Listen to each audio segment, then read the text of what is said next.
Hello and welcome to the FinTech Finance Virtual Arena. And today we're going to be talking about how banks are partnering to facilitate incredible innovations in financial services. So joining me today, I have two specialists in the area. I've got Banking Circle's Jon Levine and Chris Renfer from Zürcher Kantonalbank. Guys, thank you so much for joining. To kick things off, could I actually get you to introduce yourselves? So Jon, if I could come to you first, could you introduce yourself, maybe tell our audience a bit more about your role at Banking Circle, please? Sure, Doug, and thanks for having us. So as you said, I'm Jon Levine. I run as co-head the institutional banking segment here at Banking Circle. That's the part of Banking Circle that works with other banks in the market, both as partners of ourselves and as our clients to power their own activities. Incredible. Thank you very much, Jon. And also, Chris, thank you very much for joining as well. Could you tell our audience a bit more about Zürcher Kantonalbank as well and your role? Of course, I'm thrilled to be here. Hello, everybody. My name is Chris Renfer. So I've been working for almost 20 years now for Zürcher Kantonalbank. And for those who doesn't know the bank, we are based in Zurich and we are a full service bank, which means we are having a universal banking business model approach like retail banking, private banking, corporate banking, and so on. And my role there is head of trend and innovation management, which basically covers three core services. Namely, we observe the market. This goes in the direction of trends and fintech and startup screening, partnering up with universities, incubators, and accelerators. The second is we open up new perspectives. That means we evaluate and initiate selected innovations through our innovation process. And the third one is opening up, bringing ideas to success, which means we promote entrepreneurship and innovation skills by the means of our own innovation program. Absolutely brilliant. Well, thank you so much. I'm really excited to hear your insight on some of these topics. So, Jon, if I could come to you first then, I think to kind of get a better understanding, what are some of the specific challenges banks might be facing when it comes to future-proofing themselves and what part does partnership play a role in that? Yeah, that's a really interesting question, Doug. And I think there's a whole bunch of stuff that goes into future-proofing. At a very basic level, it's actually just keeping the existing infrastructure a bank has running. Most banks have a lot of systems that do all sorts of great things to run their core business. Most of these are not yet cloud-based, so servers need to be maintained, security patches, cyber defense, all of these kind of necessary to operate requirements. And then when you think about future-proofing, it's also about keeping your business model aligning with the market. How do you build new capabilities? How do you roll out new services? How do you enable that on your existing IT stack? What has to be changed? So it's quite a challenge for banks actually to do this all in parallel across many systems. We live in the real world, right? With limited resources. No bank's IT budget is infinite, and you have to stretch. And that's kind of where partnerships comes into it too. Is sometimes the solution might be you have to have a certain system managed in-house. It's core to your mission. It's fundamentally important to your business. But sometimes there's a system or a capability you need that exists in the market that you see as kind of a commoditized offering or something that you just don't really want to maintain yourself. That's where the partnership angle comes in.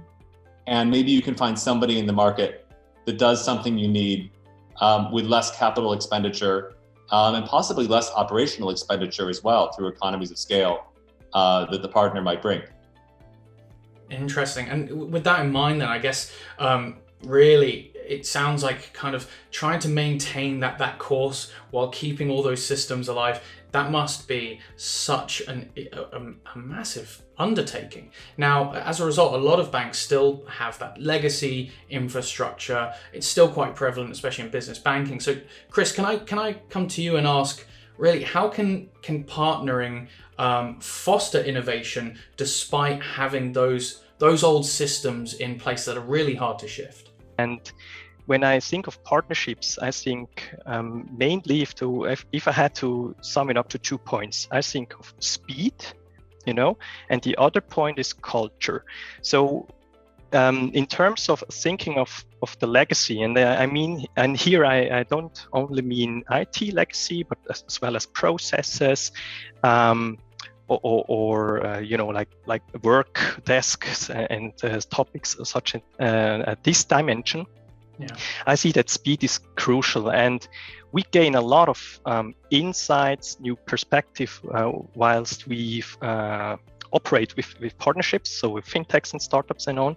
And we realize that those perspectives, they are like, you know, the main assets. That's what most of the fintech and startups do. They concentrate on one specific use case or one specific pain point which they are trying to solve. And this is sometimes hard for an incumbent or a corporate, because we are like really fixed on our core businesses. And that's where I come in with our process. We want to do the adjacent innovation, you know, like building up on the core business, and if so, and if possible, we want to do the transformational innovation. And that's one thing, gain the perspective to gain speed and do that. And the other thing is culture. What I mean with culture is, you know, the concept of it's called ambidextrous culture, ambidextrous organization. So you have like both hands, you have to balance or keep in balance. You have the classical management approach, like words in efficient, cost reduction, and so comes the term. And the other side is like the entrepreneurial mindset. And we should keep this in balance. And this is where I see the point that partnering up with partnerships, they spur actually with this mindset, with those kinds of skills, can they spur our innovation as well. It's absolutely excellent. And you know, Jon, if I could kind of fire that same question back to you, you know, do you think partnering is almost that key to, as Chris said, to spur on innovation despite maybe some of those older systems? Yeah, I think that's right. That you know, first of all, a partner may bring speed. I think, Chris, you hit on a really important point there. And then secondly, the partner may be able to solve around the world and the facts as they lie. So if you've got systems that have certain limitations, you know, you have choices. You can change those systems and build it ground up, or you can partner.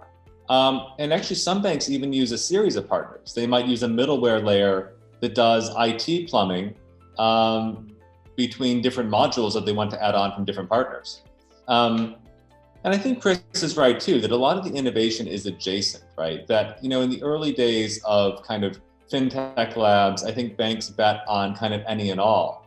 But actually there's a lot more discipline in the market now, that it's really thinking about use cases for the technology you're insourcing for partners, and that they're adjacent to what you do and are going to make what you do in your core business, you know, that much more awesome.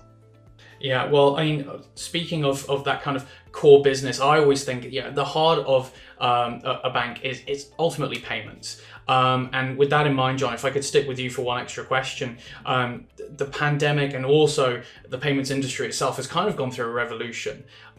So, I mean, do you think that's changing the way that the bank can operate? And with that in mind, how critical will cross-border payments be to the core business of a bank if suddenly the whole concept of a bank is changing because of partnerships? So the whole payments industry and landscape is fascinating to me. So certainly I agree. The simple answer to your question is yes. Payments are super important. We did some surveys actually last year, and I think we found that 70% of banks saw international payments as either critically important or important to their business. And you know, with varying responses, the UK was a bit higher for obvious reasons that, you know, we're not part of a large currency bloc.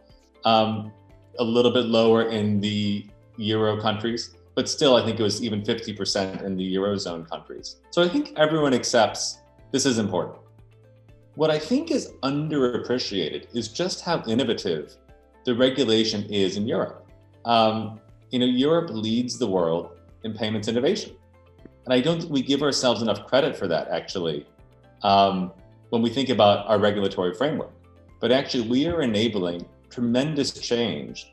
And we're really the leaders globally, with a couple other countries at most, when it comes to instant payments, low value payments, dealing with things like credit deductions and Benny deductions, which were some of the old frictions you still see in many parts of the world. And you know, it gives us a chance to make a big difference in our customers' lives. In retail, it's something that people are acutely aware of costs. And increasingly, even in the corporate space, right? Corporate top line has not been amazing the last couple of years, right? It's been a tough trading environment. So cost focus matters. And if you can help businesses save a couple of euros in every payment, it starts to add up. Yeah, it's really just galvanized the way that I feel a lot of fintechs that might be partnering are looking at the whole model itself. Now, Jon, you bring up an interesting point there of the regulatory change that we've seen in Europe. So, Chris, if I could come to you with this, we're seeing that the regulations, especially as I said, Jon mentioned just then, in Europe especially, have really taken on stride world-leading, world-class regulations when it comes to fostering innovation and partnerships.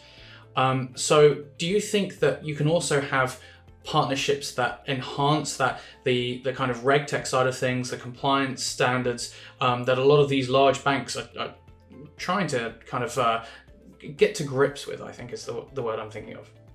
Yeah, totally. I mean, although I'm focusing on products and services, fostering or spur the innovation on the retail banking side, I come across a lot of the so-called regtech solutions and so-called regtech startups, enterprises. And of course, I mean, even Switzerland is highly regulated. And I mean, this is one of the greatest assets actually from Swiss banking, like trust and security. So this is an urgent matter, compliance and all the other topics within like risk management and so on. And what I see actually, or I know that we of course look on the side of regtech and on the side of partner to spur all those processes, namely. What is, for example, anti-money laundering or onboarding, KYC, identity management, which we actually also are in kind of an ecosystem around the Swiss identity topic there. So I see that very well. And what I actually like the most in terms of foster innovation is, so I began 2018, right, with this role. And if I had to say it like that, the bridge was wider between the entrepreneur side, startups and so on, and the corporates, because mostly we didn't know each other, which kind of use cases or pain points we are addressing. And now, like 3 years later, I'm really glad that this bridge is so narrow right now that we completely understand both sides of the dialogue, also both sides. So startups anticipate very much also the compliance side of our bank or Swiss banks in generally. And I like this very much because you reduce the time and you can value actually the time to fostering the partnership and get on and get some cool and great use cases on it. And that's if I think like that, I think that's really a great achievement.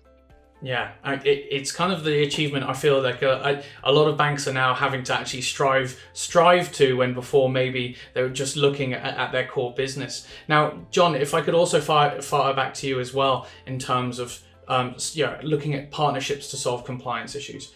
How have you seen that? I mean, Chris mentioned AMLD5, for instance, that's happened in Germany. From your perspective, how have you seen partnerships impact the way that banks can remain compliant? So it's a complex question, actually, right? Because compliance, at the end of the day, you're allowed to use partners, but you're ultimately accountable as a bank. And so there's a lot of thoughtfulness that goes into it. So one obvious example of partnership is, banks often use providers to help them manage sanction screening, to get the relevant lists collated, to run the fuzzy logic engines and all of the things that are part and parcel of that.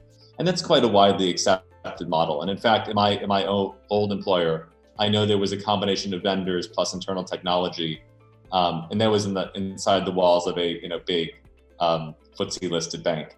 The other thing, which actually is somewhat related to compliance and regulatory matters, is banks are generally retrenching more toward their home markets.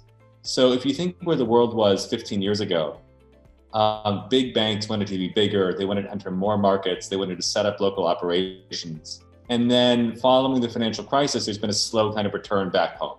So banks have sold off overseas operations, they've closed overseas branches. And actually, part of that is around the operational costs of having a treasury center in each country, having staff, maybe not having enough scale. But part of that also is actually managing, for us, one of the things we see a lot is banks are having to maintain clearing connections around the world. So if you had an office in London to clear your pounds and an office in Germany to clear your German operations, you still have clients that maybe want to do the odd payment in pounds or in euros. But actually, that's somewhat what we do, right? Is we actually step into the shoes of banks going back home to pick up the functionality that they need in a particular geography while they're saving the cost base of the people and saving the regulatory requirements in that local jurisdiction.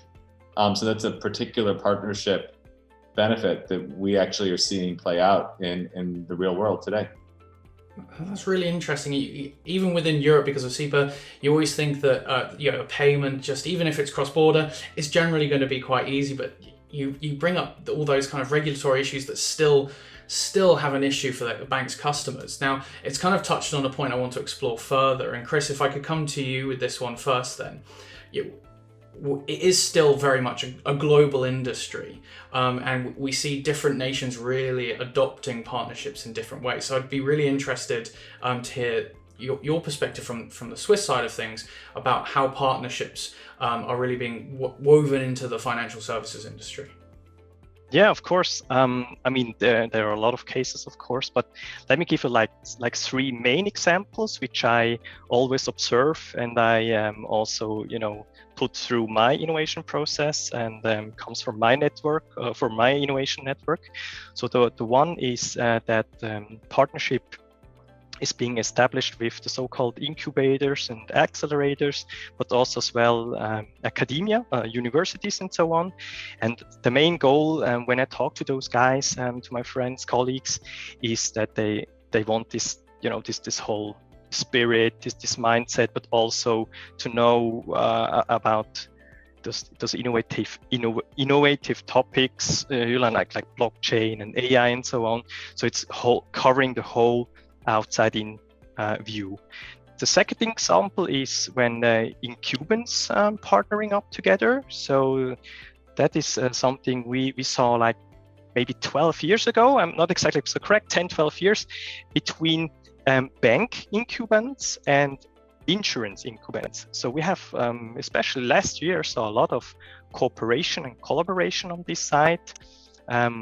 With big brands, and basically they're looking for partnering together for bringing their core businesses together, and their most perfect disciplines together in order to address the customer from one view. For example, a very popular topic is living, like the topic around living. This is what I see, and this is not only one, but it's like 5 examples out of it. And the third one, which I want to mention, is as well when incumbents partnering up with startups. So, and then the main thing is actually to gain the relevance for the customers, they have the same customers, right? And to gain the relevance in the everyday, daily touch point, for example, out of banking relevance, but also in order to give those customers like a 360-degree experience out of it. And you can only do that if you partnering up with the best competences you get, like the best from the startup and the best for the incumbents and so on. So those are the 3 main examples I could give from Switzerland. Yeah. And it's really interesting to hear, especially to your second point, the kind of incumbents partnering with other incumbents to offer up different products from insurance. And Jon, could I also ask, from your perspective, from Banking Circle, I know you've got numerous different operations across Europe. What are you seeing when it comes to a particular region that's kind of maybe nailing partnerships in financial services? I think it's broad-based. This is the great thing, is that the innovation is all over the place. You see it in France, you see it in the UK, you see it in the Nordics. You see it in many other places that I probably am less conversant in. Certainly Germany's doing a lot. And I think even in Iberia, Italy, it's across the board, right? And I think that's because there's opportunity there. And I think everyone knows they have to seize the opportunity. And also it's further afield too, right? There's a lot of innovation in Asia Pacific, certainly, that's been very prominent. I think the US, there's lots of innovation going on, Canada. I mean, actually what's most impressive is the scale of innovation all over the world, in the places where we have relationships. It's quite cool to see what's going on. And I think ultimately it is great for customers. There's a lot more competition, better price execution, better service, a more digital and easier experience. And corporate banking, it's happening too. Interesting. Now, with that in mind, with those new priorities that you've mentioned there, do you think some are going to take more precedent for banks in the next 6 months? We've seen the pandemic maybe change what a bank is going to be focused on in the short term. Do you think any of those priorities that you've just mentioned are going to suddenly rise to the top? So I think what's going on a little bit is that actually we're getting back to what banks were really trying to execute on before the pandemic. So I think about a year ago, we're in the middle of the COVID lockdowns, huge liquidity squeeze, everyone forced to working from home. VPN gateways had to be scaled 10 times, branches were closed, contactless limits had to be scaled up. We had to get C-bills and bounce back and paycheck protection loan programs rolled out and many other things. So I think there was a bit of a change in what was the most immediate priority from March of 2020 until, it was delivered maybe for different products at different points over the following 6 months. And then I think there was a little bit of, let's just get through 2020 because it was pretty brutal. I feel like in 2021, everyone had a breath of fresh air around the end of the year. We're now back in innovation mode. The kind of stuff we thought was important to our clients in February 2020 remains important to our clients in March 2021, and we're back in the front foot implementing it. I mean, Chris, are you sort of, does that ring true a little bit to you? Totally. I was smiling, not because it's funny, because I had like vivid memories, from the last year, and it's exactly that, John. So we had to shift some of the priorities, of course, VPN, working from home. Can I, easily dock into our systems? That was quite a challenge actually in the beginning, but also the interaction with our clients, establishing a secure and a good line for video advisory or video conferencing. That was an example. And of course, all the enhancement for the credit processes in order to help and support our SMEs in Switzerland. Switzerland is like a SMEs country, right? So that was mainly the priority. But luckily, I wouldn't go that far for Zürcher Kantonalbank that we said like, okay, let's not do innovation. That wasn't at all the feeling actually. But now we have like, the whole pressure of that speed upcoming is now has been laid down, and now we can focus on the other innovations which we actually had in mind for 2020. And of course, the pandemic gave us new experience, new insight to judge which kind of topics around those projects we should prioritize. And one of the most common is the one we already mentioned, payment. Of course, I still see payment as the door to our clients, because if you want or not, we have to pay every day, most likely, and that is what I really like, or the good thing about the pandemic for the importance of payment, that we have a focus on the importance of payment for our clients. Yeah, it does really realign almost your perspective of what the bank has to provide, and suddenly you realize that it's not a peripheral kind of digital technology company like some of the banks might be wanting to become. It's people's bread and butter, and I think that was really interesting to hear that. So, I mean, Chris, we've kind of in that last question been talking about how partnering has kind of fostered innovation to kind of solve issues, but I'm really interested to hear, where can partnering take innovation into the future for financial services? Mm-hmm. Well, it's strongly what I do, and I believe is that you can speed up and spur innovation with partnering up, and you immediately actually gain new insights, new fresh ideas, because it's every time it's some other man or woman who has an other mindset, another view of banking, of processes, of client centricity, and so on. And it's like there, you gain this instant if you partner up, if you have a conversation, if you act within an innovation ecosystem, and so on. So that's one thing. And I think if you do that as an incumbent or corporate, you are much more able to connecting all the dots within the classical management structure. And also, I think you profit in the future business from this wider network you gain. And probably think that would become very handy in the future, yeah. Absolutely brilliant. And Jon, could I also get your perspective on this? Where can partnering take banks into the future? Yeah, I mean, it's the future is limitless, to sort of be, to say something cliche. There's so many good partnership opportunities out there with so many interesting players in the world doing great things. And I think banks are getting past some of the biggest pain points, right? The online banking experience and the app-based banking experience is getting much better. Some of the remedial stuff to catch up with the leaders, I think, has been done in a lot of banks, and now they do need to get in the front foot. What's next? I think my advice on this is, think about what your customers really are dreaming of, or even create those dreams. To think about a Steve Jobs model. He created the iPhone before we knew we wanted iPhones. And then the bank's got to pick, what are the partners that can enable that for them? And probably the hardest part for someone like Chris is you're probably getting thousands of inbound inquiries every day.